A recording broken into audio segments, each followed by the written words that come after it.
This review is for a mature rated game, so viewer discretion is advised. The origins of a survival horror game can be traced back to the 80s and 90s, with games such as Sweet Home, released in 1989, and Alone in the Dark, released in 1992. But the words survival horror weren't actually defined until the creation of the 1996 PlayStation game Resident Evil, known as Biohazard, in Japan. The success of the game spawned a multimedia franchise with more games, including a remake of the first game released in 2002 for the GameCube, which was surprising for a Nintendo console. It is time to go back to the beginning of this notable survival horror series by looking at both the PlayStation original and the remake.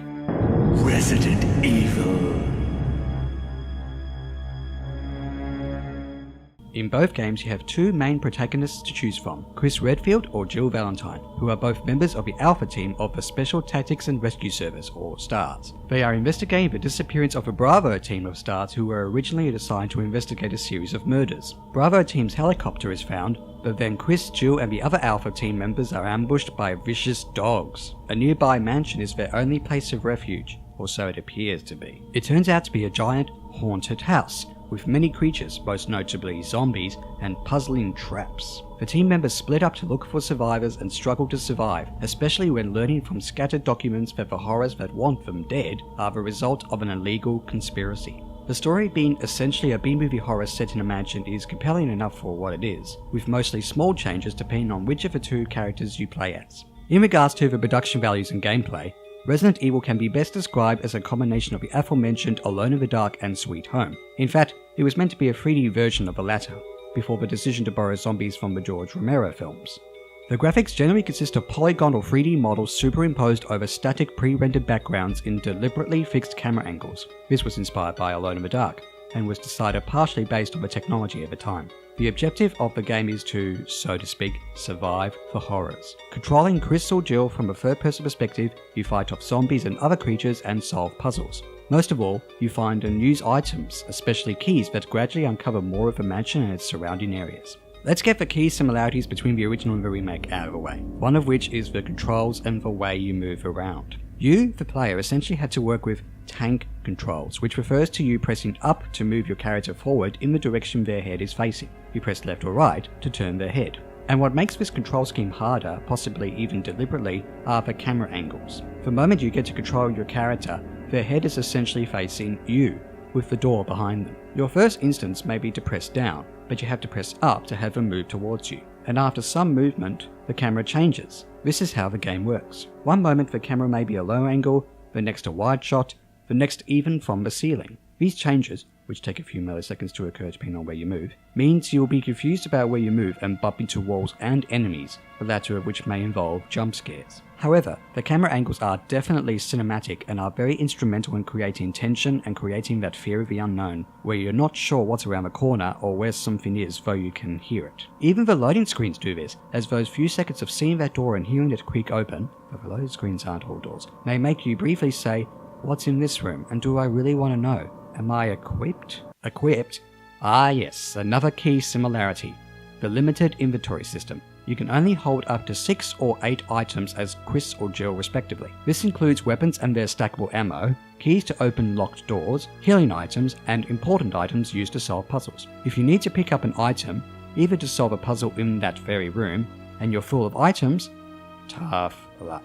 You can't drop items, so you have to go to one of the game's few item boxes, or at least use an item somewhere for the purpose of discarding it. Using the key on multiple doors, such as the sword key on doors with sword emblems, will have that effect. This means exploration and puzzle solving in the game will generally consist of you moving back and forth between item boxes or rooms. The exploration is somewhat open-ended, but the sense of progression is there, which makes for decent game design. Exploration is actually fairly intense. Well, it wouldn't be a horror game otherwise. And it's because of those zombies and other enemies and traps. You can fight enemies, though ammo is limited. You will find it is better to run away than fight, though the camera and controls can, again, make this hard. After you survive these encounters, including the challenging boss fights, you'll go from area to area solving puzzles. They are fairly easy and generally consist of a find right item to place here approach, or move an item such as a platform into the right position. Though there are a few interesting ones involving looking at visuals or words closely to find clues. One final aspect of gameplay is you can only save in a few locations, represented by typewriters.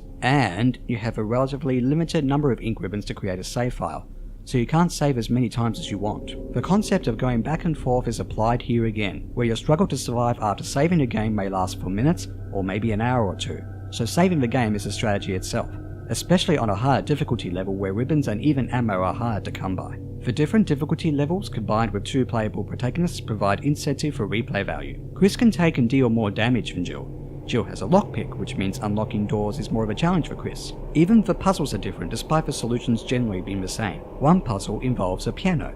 Jill is good at playing the Moonlight Sonata, whereas Chris is not. And depending on your actions throughout the game, the ending is different too. In regards to the graphics, the attention to make them as amazing as possible worked out well in 1996. The pre-rendered backdrops that generally consist of mansion halls and corridors complete with decorations and furniture are nice, but are blurry and pixelated to the point of being dated. And the way the character models look and are animated don't help either, with movements being stilted and relying on weird arm movements. In fact, that's probably not how a person would move when they're talking. And yes, it's true that with moments like, "That was too close. You were almost a Jill sandwich." You're right. Gaming culture has recognized how bad the voice acting and even writing of the dialogue is. There are live action moments in the PlayStation original, but the inclusion of them due to the disc format doesn't excuse the weird editing, dizzying camera work, and underwhelming acting. Joseph! No! Don't go! With the only good thing being the attempt and the less is more approach when trying to scare the audience. However, the production values are given a big overhaul in the remake, and this is definitely an improvement. The character models are still essentially 3D polygons, which has dated, but they do blend with the pre-rendered backgrounds more. The result is a great attempt at realistic graphics, with backgrounds that are so well textured with a high contrast between dark and light, plus the lighting is extremely good. It's scary. Can the same be said about the music? Well, which soundtrack of the 2 versions is better is mostly a matter of preference. Those of you who have played the PlayStation game first may have some nostalgia for the melodies and sound effects. In the remake, the music seems more distorted with reliance on longer notes that are on a low unsettling pitch. As a result, the soundtrack in the remake is more intense, and is probably the better of the 2. There are nice similarities and differences between the tracks.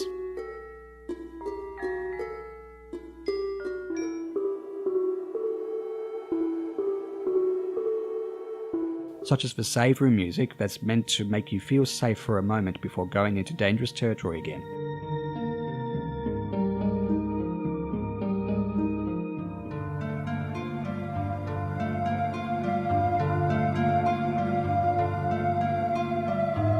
The voice acting is mostly better too, due to the developer's reaction to the English dub in the original, though some of the cheesy writing remains. The remake is not just about better production values though, the gameplay has been changed. Chris and Jill can use defensive items such as daggers if they are attacked by an enemy when facing them, not from behind. These items also don't take up inventory slots and can be manually switched on or off. The controls are mostly the same too and feel slightly better, but the new quick turnaround move by pressing down and run at the same time is such a helpful inclusion that it was even featured in Resident Evil 4. There are also new locations, new enemies, and new puzzles, with some of the original ones being altered. Zombies are also harder to get rid of. Instead of disappearing when they are shot to death, so to speak, they are likely to reappear later on as Crimson Head zombies. These monstrosities run and are more powerful, so you better be good at running or shooting, or item management, because you can burn a zombie once it's been shot to death. I said shot to death again, they are undead for crying out loud. A headshot also prevents that, and in both versions of Resident Evil, that's not always likely to happen.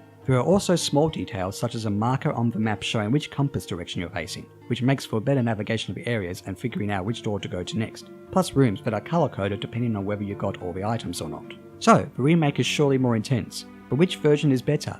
Or more to the point, should you play these? Or in contrast to later Resident Evil games and indeed other horror games, the back and forth exploration, tank controls, limited item system, and static camera angles could be hard to get to grips with, considering they are deliberate callbacks to the oldest horror games. If you've played the later Resident Evil games, you will notice this game relies less on action and shooting enemies. There are camera angles and jump scares that wouldn't be out of place in a horror film. It's good that this game is challenging, even if it boils down to the camera and controls, not to mention what is best described as exploring a rat's maze. If you know the best way around, you can get a better game completion time which gives you more rewards, including costumes. That combined with the 2 protagonists and multiple difficulty levels does provide incentive for replay value. Whether you will want to play either once is up to you, but if you want a challenging and potentially scary game, you should get Resident Evil. Oh, and which version is better?